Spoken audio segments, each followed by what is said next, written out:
Syederalun, layanan samsat jemput online atau Jempol dengan slogan mewujudkan layanan cepat dan mudah di Kota Luxmawe pada tahun 2022 bulan November sudah melayani pembayaran pajak kendaraan bermotor sebanyak 3.216 unit dengan penerimaan sejumlah 2 miliar rupiah lebih.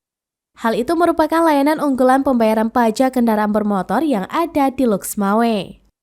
Kepala Badan Pengelolaan Keuangan Aceh melalui Kepala UPTD Wilayah 5 BPKA Samsat Luxmawe, Khaidir SEMM mengatakan, Samsat Jempol layanan unggulan pembayaran pajak kendaraan bermotor yang ada di Luxmawe.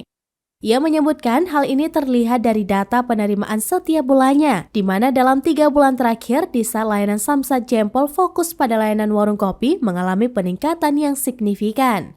Khaidir menambahkan pada bulan November 2022 bertambah 462 juta rupiah. Dari Luxmawe, Saki Mubarak, serambinews.com.